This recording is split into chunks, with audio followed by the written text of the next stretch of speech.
you remember earlier on in the year when Mr Parwaz 786 came to visit me?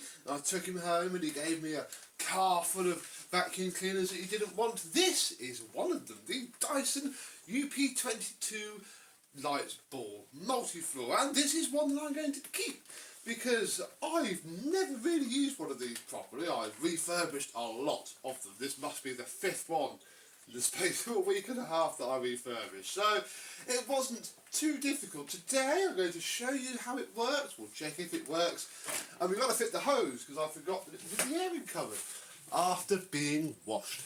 Let's have a look and get this thing working and go and see how it goes now.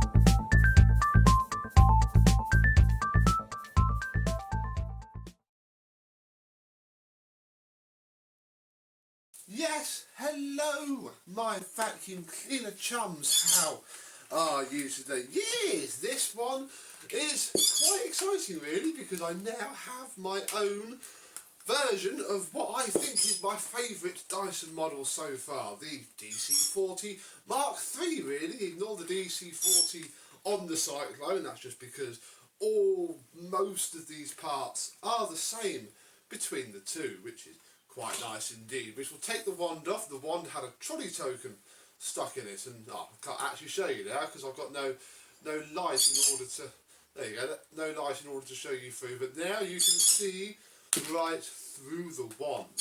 The only major problem with this, and it's not really a major problem, it's just the majorest problem this has, is that it's missing the cap that covers the top of the wand on the handle, and you can't just buy the cap because it's part of the wand. I can buy that entire top piece for £10 plus postage. I saw on eBay, and I'm not quite sure I want one that much to spend £10 plus postage. So I'm going to ignore it for now, and we shall fit the hose, or take the bin off and line up the hose in its little notches and then push down, although, yeah, check that's on there properly. Come on. There we go, click that on, and yeah, we now have ourselves a cleaned up, not too bad hose. Very nice indeed. I even found a combination tool in the shed of the correct vintage, although I have noticed that this came off rather easily. It slides on there, but it's not really clicking. Might have to get the Q-bond out later and do a little drop on there, but for now, we'll put the top back on, put the wand into the hose, and turn it so that it can slide in, and there we go really. It's now completely ready to go. Inside the Cyclone is very clean and tidy. These wash up ever so well. There's just 6 screws around the top. Inside we have ourselves a brand new pre-motor filter, just a cheapy pattern one, and yeah, in there is so far free of dust. We shall see how long it lasts, although I have no intention of using this for plaster dust, so it should go a little bit better. Let's have a quick look down below. Down below, inside of the post-motor filter is a genuine UP22, or if I can get it open, come on, there we go. Look, once you get it a bit loose, you can just roll it with your fingers. An often overlooked part of any Dyson vacuum cleaner is the post-motor filter. These are for the UP22, and time of filming this in mid-2022, they're about £35 for a brand new one of these, which is shocking really. Now this is a washed and cleaned up one. For all the ones that I've been refurbishing for, you know, money and customers, I've been fitting new filters to, because that's part of the service that I offer on a full refurb, and turns out that just DC40 filters fit fine, because all it really is that bit, with this bit on top and this bit down the bottom. This probably knocks a little bit of noise down, but quite honestly, I'm not too fussed about that. But yeah, I did wash a couple, and I've kept the better washed one for myself, because, you know, I don't personally need to worry about brand new filters. The only reason I've got one of those is because They can wash up quite well, and I did use a used one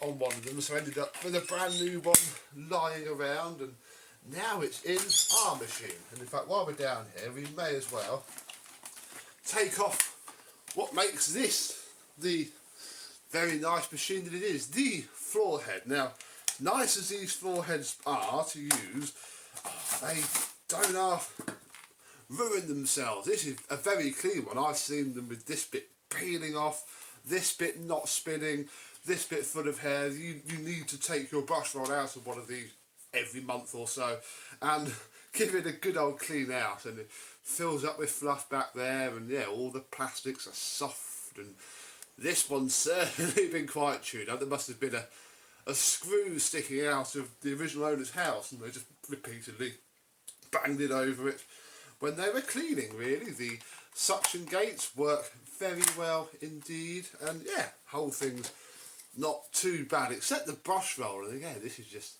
the soft plastic of doom. Inside's not too chewed up, and it's certainly, again, one of the better ones that I have seen, which means that we're going to be onto a winner in terms of using it. I'll put it back on, do the clip back up, and I think we're ready to plug it in and check if it works, actually, because I haven't turned this on since I refurbished it. Well, we have power to it. Let's take the hose back off, actually, so that we can check the suction. Oh yeah.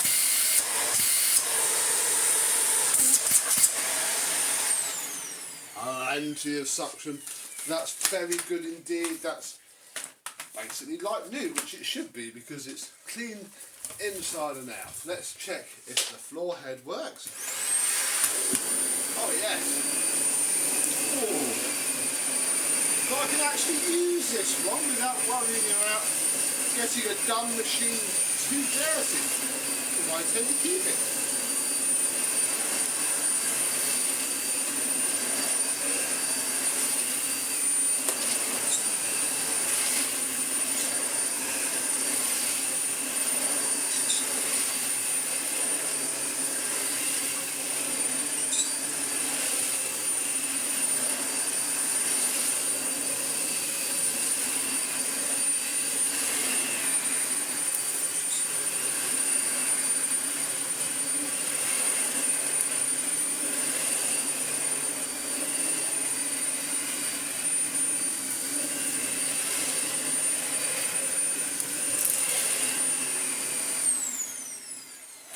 And in just that little bit, with the head on its normal mode, yeah, picked up a fair bit of fluff. This is the slight problem I'm finding with this rug. Takes a good upright to give it a good clean. I mean, if we put this into, well, plus or minus, doesn't really matter, I don't think. I think one actually opens the gates inside, but the red gates still go down, and this should now be quite difficult to push, I suppose. Let's turn you over here. Look, to a bit that we haven't cleaned yet. No different on this rug, but because there's room for the air to flow through this rug.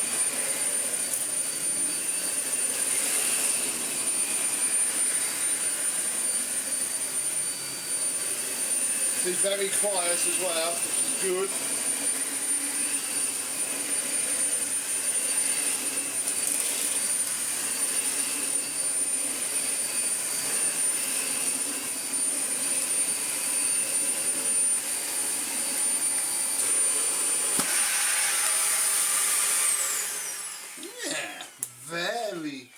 Nice indeed. It's also got, I suppose, should probably clarify this from the before video, an internal hose fitted. There it is. I bought and fitted a brand new internal hose that it was completely missing before. I suppose those of you who watched the before video should probably have that clarified. I'm not just pushing the dirt around. No, it is coming up nicely. That's the only thing I had to actually buy for this machine. So this Dyson Lightball Multi-Floor, kindly donated by Mr Parwaz, cost me a tenner.